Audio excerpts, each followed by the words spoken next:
한국 출장 첫날 밤, 서울 도심 한복판에서 번쩍이는 네온사인과 바쁜 도로를 보며 걸어가던 중이었어요. 그러다 횡단보도 앞에서 문득 발걸음을 멈췄습니다. 미국에서 여러 나라를 취재하며 다양한 교통 시스템을 접해왔지만 한국에서 본 횡단보도는 전혀 다른 느낌이었어요. 그냥 길을 건너는 곳이 아니라 사람들의 안전을 위해 신경을 많이 쓴 작은 도시 안의 보호막 같았거든요. 눈앞에 펼쳐진 횡단보도는 마치 미래 도시에 온 것 같은 기분을 주었어요. 신호가 바뀌자 바닥에 설치된 LED, 불빛이 동시에 녹색으로 변하며 밝게 빛나는 거예요. 그 작은 불빛 하나가 보행자와 운전자 모두에게 신호 상황을 알려주고 있었습니다. 바닥까지 신호등과 연결되어 보행자들에게는 안심하고 건너라는 메시지를, 운전자들에게는 주의하라는 신호를 보내고 있었죠. 바닥에서 깜빡이는 LED 조명을 보자 이 횡단보도가 단순한 교통시설이 아니라 사람들의 안전을 보호하려는 깊은 배려가 담겨 있다는 느낌이 들었어요. 미국에서는 대부분 신호등과 횡단보도, 줄무늬가 전부라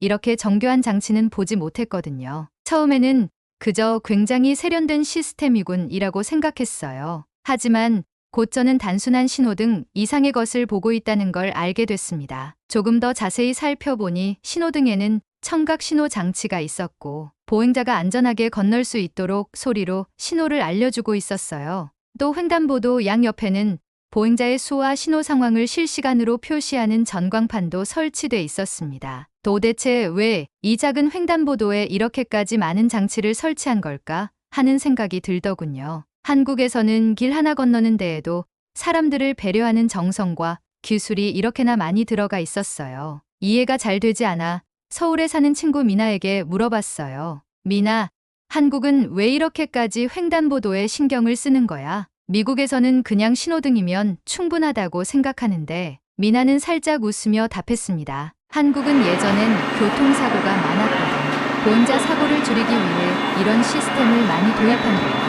한국은 오랜 시간 동안 교통사고를 줄이기 위해 작은 횡단보도까지 개선해 왔다고 했어요. 그 말을 듣고 나서야 한국의 횡단보도 시스템이 단순히 최신 기술의 집약체가 아니라 사람들의 안전을 지키려는 오랜 고민과 노력이 담긴 산물이라는 걸 깨닫게 됐어요. 그렇게 며칠 동안 저는 한국의 횡단보도를 여러 차례 지나게 되었습니다. 처음 서울에 도착했을 때는 그저 신기했던 이 시스템이 이제는 점점 더 놀랍게 느껴졌어요. 신호가 바뀌어 녹색 불빛이 켜질 때마다 횡단보도 양 옆에 서 있는 전광판이 보행자의 수를 보여주고 경고음이 울리며 보행자와 운전자 모두에게 신호 상황을 명확하게 알려줬습니다. 또한 한국에서는 보행자의 움직임에 따라 신호 시간이 조정되기도 한다는 걸 알게 됐어요. 보행자가 횡단보도를 건너는 동안 차량이 접근하면 경고음과 함께 LED 조명이 깜빡이며 보행자에게 경고 신호를 보내주고 보행자의 속도에 맞춰 신호가 연장되기도 하는 시스템이죠. 그날 밤 서울에서 만난 교통 전문가를 통해 한국 교통 시스템의 발전 배경을 더 자세히 들을 수 있었어요. 전문가에 따르면 한국은 2000년대 초반까지도 교통사고가 빈번했대요. 특히 도시화와 차량 증가로 인해 교통약자인 어린이와 노인들이 사고를 많이 당했었죠. 그래서 한국 정부와 지자체는 교통사고를 줄이기 위해 다양한 교통안전 시스템을 연구했고 횡단보도 개선에도 많은 투자가 이루어졌다고 해요. 보행자 감지 센서와 LED, 바닥 신호, 청각 신호 장치, 경고음 시스템 등 다양한 장치가 차례로 도입된 것도 그 과정의 일환이었고요. 한국은 특히 어린이와 교통약자를 보호하기 위해 횡단보도 안전 시스템을 지속적으로 개선해왔고 그 결과 이 모든 기능이 체계적으로 작동하는 현재의 모습이 만들어졌다고 해요. 실제로 어린이 보호구역에서는 차량 속도가 제한되고 LED 신호나 청각 신호 장치를 통해 어린이들이 안전하게 길을 건널 수 있도록 돕고 있었습니다. 교통사고를 줄이기 위해 기술을 단순히 적용하는데 그치지 않고 이 기술들이 실제로 효과를 발휘할 수 있도록 최선을 다해 온 결과였죠. 그 이야기를 듣고 저는 정말 깊은 인상을 받았어요. 한국의 횡단보도는 그저 보행자의 편의를 위한 시설이 아니라 실제로 사람들의 생명을 보호하기 위해 꾸준히 발전해 온 시설이었거든요. 이곳에서 길을 건널 때마다 제가 보호받고 있다는 느낌이 강하게 들었어요. 한국의 횡단보도 시스템을 통해 이 나라가 얼마나 시민의 안전과 배려를 소중히 여기는지를 직접 체감할 수 있었거든요. 서울 도심의 거리에서 느꼈던 이 감동은 오래도록 마음에 남을 것 같았어요. 이곳에서 느낀 안전을 바탕으로 한국은 사람을 먼저 생각하는 나라라는 걸 다시 한번 알게 됐고, 이런 시스템이 다른 나라에도 널리 전파되길 바라는 마음이 들었어요. 한국의 횡단보도 시스템에 대한 궁금증은 날이 갈수록 더 커져갔어요. 매일매일 서울을 돌아다니며 도심 곳곳에서 횡단보도를 관찰할 때마다 이곳의 보행자 안전에 담긴 배려와 기술의 결합이 정말 놀라웠죠. 미국에서는 보통 신호등과 횡단보도 줄무늬 정도가 전부인데, 한국에서는 횡단보도 하나에도 최신 기술을 아낌없이 적용해 놓은 듯했어요. 도대체 왜 이렇게까지 했을까 하는 호기심을 참지 못해 결국 나는 교통 안전 전문가를 찾아가 고기로 했답니다. 서울에 위치한 대학교의 교통공학 교수인 박 교수님을 만나뵐 기회가 생겼어요. 박 교수님은 한국의 교통정책과 교통안전기술에 대해 오랜 연구를 해 오신 분이라 한국 횡단보도 시스템의 발전 배경을 제대로 알 수 있겠다는 생각이 들었죠. 교수님은 한국이 횡단보도를 포함한 보행자 안전 시스템을 어떻게 발전시켜 왔는지 차근차근 설명해 주셨어요. 제시카 기자님,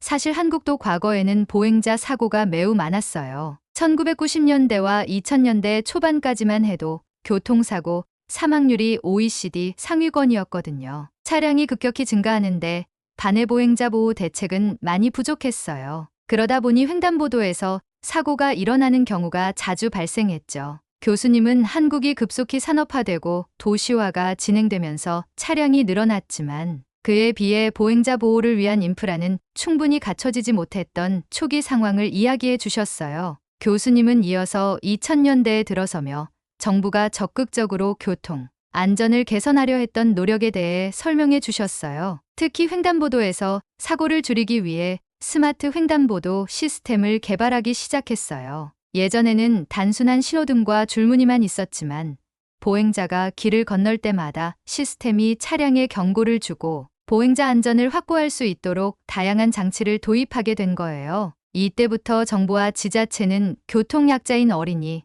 노인 등 보행자의 안전을 보장하기 위해 횡단보도 주변에 새로운 장치를 설치하고 기술을 도입하기 시작한 것이죠. 그는 보행자 감지 센서를 예로 들어 설명해 주셨어요. 보행자가 횡단보도에 접근하면 LED 조명이 바닥에 점등되어 운전자들에게 경고를 줍니다. 또 보행자가 느리게 건널 때는 자동으로 신호가 연장되기도 하고요. 이 모든 시스템은 철저히 보행자의 안전을 위해 설계된 겁니다. 미국에서라면 상상도 못할 정도로 세밀한 배려가 느껴졌어요. 게다가 한국의 횡단보도는 청각 신호 장치도 설치돼 있어서 시각장애인이나 노인처럼 신호등을 직접 보기 어려운 교통 약자들도 안전하게 신호를 확인할 수 있도록 돕고 있었어요. 이 시스템이 도입되면서 보행자 사고율이 크게 줄어들었고 시민들 사이에서도 긍정적인 평가를 받기 시작했어요. 교통사고를 줄이기 위해 계속해서 연구하고 개선해 온 결과가 현재의 스마트 횡단보도로 이어진 거죠. 또한 교수님은 어린이 보호구역에 대해 설명해 주셨어요. 한국에서는 학교 주변 어린이 보호구역을 지정하고 횡단보도에 더 강력한 안전장치를 설치해 사고를 줄이고 있대요. 어린이 보호구역에서는 차량 속도를 엄격히 제한하고 횡단보도 바닥에 LED 조명을 설치해 운전자들이 멀리서도 보행자를 쉽게 확인할 수 있도록 한 거죠. 이외에도 어린이 보호구역의 횡단보도에는 차량이 지나가는 경우 경고음이 울리며 보행자와 운전자 모두에게 신호 상황을 명확히 알려준다고 했어요. 이처럼 횡단보도 하나에 기술과 세심한 배려가 결합된 한국의 교통 시스템을 이해하면서 한국이 교통사고를 단순한 사고로만 보지 않고 이를 막기 위해 얼마나 꾸준히 개선해 온지 알 수 있었어요. 이곳에서는 보행자가 길을 건너는 동안 혹시 실수로 신호를 놓치거나 주의를 기울이지 못하더라도 LED 불빛, 청각 신호, 경고음 등 여러 장치가 보호막처럼 그들을 지켜주고 있었어요. 그날 박 교수님과의 인터뷰를 마치고 나오는 길에 저는 다시 한번 서울의 횡단보도를 유심히 바라보게 되었어요. 이제는 그저 기술적으로 뛰어난 시설로 보이는 것이 아니라 사고를 줄이기 위한 한국의 진심과 배려가 담긴 공간으로 느껴졌거든요. 서울 곳곳의 횡단보도에 담긴 시스템을 보며 한국이야말로 진정한 보행자, 친화적 도시라는 생각이 들었어요. 미국으로 돌아가서도 한국의 횡단보도 시스템을 더 많은 사람들에게 알리고 싶다는 생각이 들었어요. 서울에서 며칠을 지내며 한국의 횡단보도를 유심히 관찰하고 전문가와 인터뷰도 하면서 한국의 보행자 안전 시스템이 얼마나 잘 설계되어 있는지 이해했다고 생각했어요. 횡단보도 하나에 첨단 기술과 배려가 결합된 모습은 정말 인상적이었죠. 그런데 한국에서의 마지막 밤, 제가 예상치 못한 일을 겪게 됐습니다. 그 일을 통해 한국의 횡단보도가 단순히 기술적으로 뛰어나다는 수준을 넘어 보행자의 실수까지도 배려한 시스템이라는 걸 몸소 느낄 수 있었어요. 그날 저녁 취재를 마치고 숙소로 돌아가는 길에 횡단보도를 만나게 되었어요. 이미 한국의 횡단보도를 여러 차례 경험했기에 이번에도 무심코 지나치려 했죠. 그때 친구 미나에게 걸려온 메시지를 확인하느라 스마트폰을 들여다보고 있었는데 잠깐 사이에 신호를 놓쳐버렸어요. 미국에서는 사실 이런 일이 일상적이라 크게 신경 쓰지 않는데 한국의 도로 한가운데에서 신호를 놓친 걸 깨달았을 땐 순간적으로 당황스러웠어요. 그때 발밑에서 갑자기 빨간색 LED 불빛이 깜빡이며 제 시선을 끌었어요. 평소라면 신호등만 바라보며 길을 건넜겠지만 이번에는 그 빨간 불빛 덕분에 걸음을 멈추게 되었죠. 잠시 후 신호등을 확인해 보니 아직 빨간불이었던 거예요. 저는 거의 무의식적으로 스마트폰을 들여다본 채 길을 건너려고 했는데 바닥에 LED 조명이 깜빡이며 제가 놓친 신호를 대신 알려준 거죠. 이 불빛이 없었다면 정말 위험할 뻔했구나 하는 생각에 순간 가슴을 쓸어내렸어요. 불빛 덕분에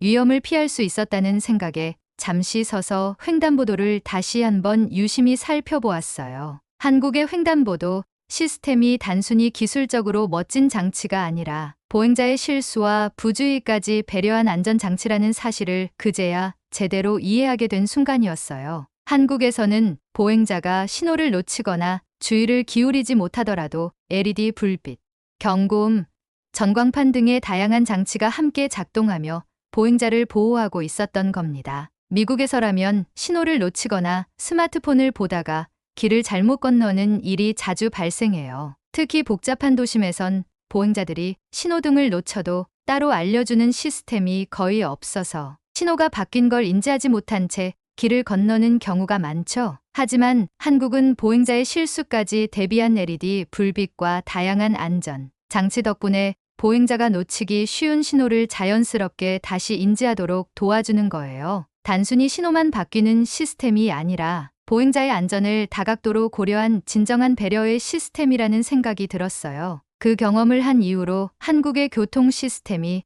완전히 다르게 보이기 시작했어요. 처음 한국에 왔을 때는 그저 신기해 보였던 LED, 바닥 신호와 전광판, 청각 신호등이 이제는 완전히 다른 의미로 다가왔죠. 특히 바닥 LED 신호는 스마트폰을 들여다보며 걷는 사람들까지 배려한 정말 실용적인 장치였어요. 사람들의 부주의한 행동까지 안전하게 인도하려는 한국 사회의 세심한 노력이 이곳에 담겨 있던 거였어요. 그날 밤 저는 미나에게 문자로 그 이야기를 전했어요. 미나, 오늘 횡단보도에서 정말 놀라운 일을 겪었어. 내가 신호를 놓치고 무심코 길을 건너려 했는데 바닥에 LED 불빛이 빨간색으로 깜빡이면서 날 멈추게 하더라고. 정말 감동받았어. 한국의 교통 시스템은 보행자를 위한 진짜 배려가 담겨 있구나. 미나는 웃음 섞인 답장을 보내왔어요. 그게 바로 한국 횡단보도의 매력이야. 우리나라는 과거에 교통사고가 정말 많았거든.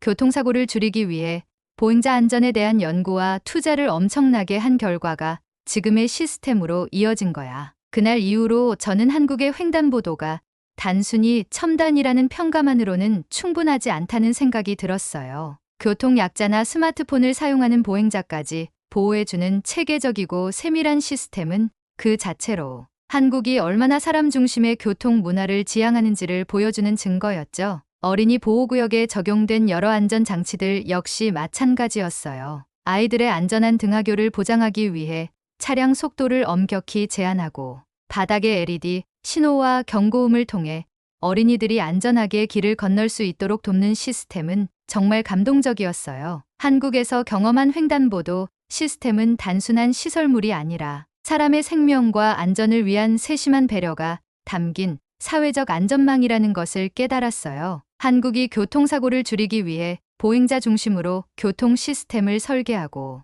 끊임없이 개선해 온 과정이 바로 이 횡단보도 하나에 녹아 있었던 거죠. 미국으로 돌아가서도 한국의 횡단보도 시스템에 대해 많은 사람들에게 알리고 싶었어요. 미국에서도 보행자 안전이 점점 중요한 문제로 대두되고 있지만 한국처럼 보행자를 세심하게 배려한 기술과 시스템이 많이 적용되지는 않았거든요. 서울에서 만난 횡단보도의 LED 불빛은 단순한 불빛이 아니라 사고를 줄이기 위해 많은 고민과 연구 끝에 만들어진 결실이라는 걸 알게 되었어요. 이런 시스템이 더 널리 알려져서 다른 나라에서도 보행자 안전을 위해 이런 세심한 시스템이 도입될 수 있기를 바라게 되었답니다. 서울에서의 마지막 날 밤, 저는 다시 한번 한국의 횡단보도를 건너며 한국이 보행자의 안전을 얼마나 소중히 여기는지 깊이 느꼈어요. 이곳에서의 경험을 떠올리며 이제 곧 미국으로 돌아갈 생각에 마음이 복잡했죠. 처음에는 한국의 횡단보도를 보며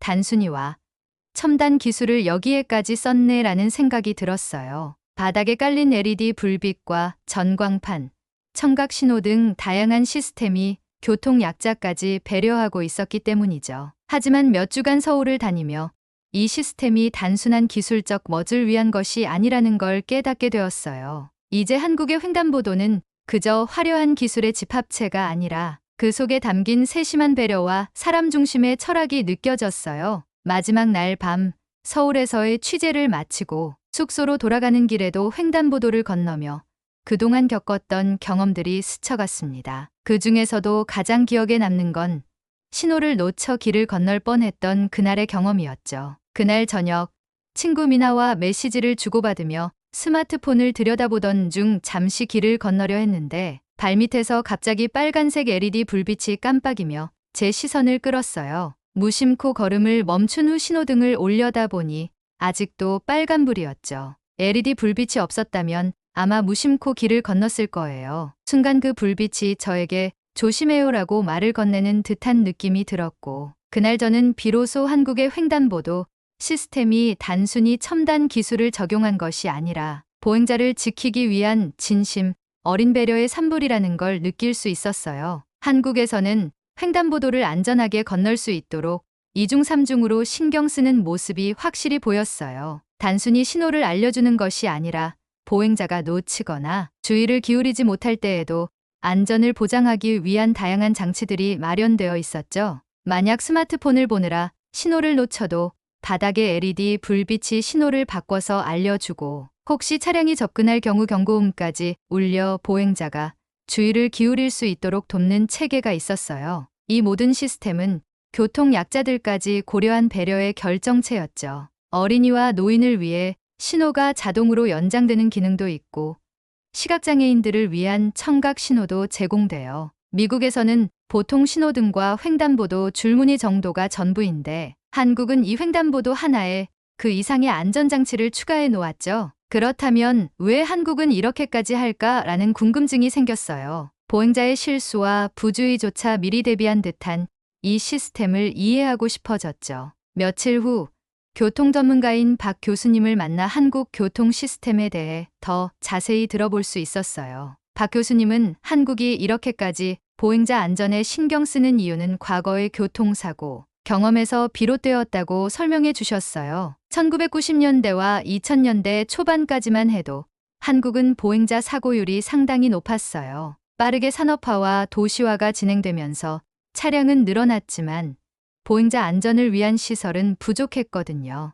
교통사고로 인한 사망자가 급증하자 한국 정부는 이를 해결하기 위한 대대적인 노력을 시작했고 그 결과로 지금의 첨단 횡단보도 시스템이 완성되었다고 했죠. 교수님은 다양한 기술 장치들이 어떻게 보행자 안전을 보장하고 있는지 구체적으로 설명해 주셨어요. 보행자가 횡단보도에 접근하면 바닥에 LED 조명이 자동으로 켜지고 이 불빛을 통해 운전자에게 보행자가 있다는 사실을 미리 경고해 준다고 했어요. 또한 보행자 감지 센서가 있어 보행자가 느리게 건널 경우 신호가 자동으로 연장되기도 한다는 설명에 정말 감탄했어요. 그리고 어린이 보호구역에서는 추가적인 경고 장치가 설치돼 있어서 운전자들이 더 주의를 기울이게 유도하고 있었죠. 미국에서라면 상상도 못할 세심한 시스템이었어요. 보행자의 안전을 위해 LED 조명, 경고음, 전광판이 유기적으로 작동하며 잠시의 부주의조차도 안전하게 보호해주는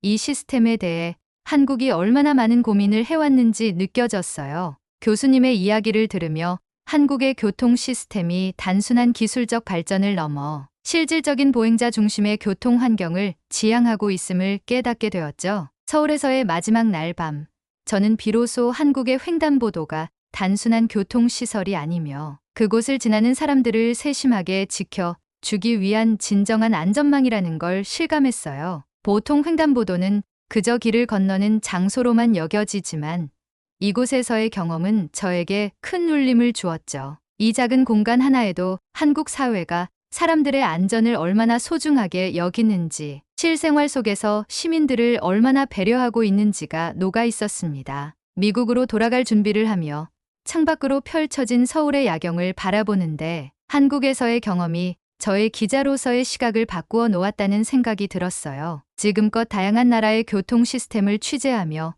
좋은 시스템이다 라고 생각한 적은 많았지만 한국처럼 시민의 안전을 최우선으로 두고 실제 생활에서 보행자를 보호하기 위해 세심하게 설계된 시스템은 처음이었거든요. 앞으로도 기자로서 많은 도시를 다니며 다양한 교통 시스템을 취재하게 되겠지만 아마 한국의 횡단보도에서 느낀 안전과 배려의 가치는 평생 잊지 못할 것 같아요. 한국에서의 경험을 통해 진정한 교통 안전이란 단순히 최신 기술을 도입하는 것이 아니라 사람을 최우선으로 생각하는 배려와 진심에서 시작된다는 사실을 배웠습니다. 이제 곧 비행기가 미국에 도착한다는 안내 방송이 들리네요. 저는 이 경험을 바탕으로 한국의 횡단보도 시스템을 더 많은 사람들에게 소개하고 싶어요. 한국의 횡단보도는 단순히 길을 건너는 곳이 아니라 그곳을 지나는 모든 이들을 지키고 보호하려는 깊은 진심이 담긴 공간이니까요. 한국에서의 기억은 그저 하나의 취재가 아니라 제 삶의 중요한 교훈으로 남아 있답니다.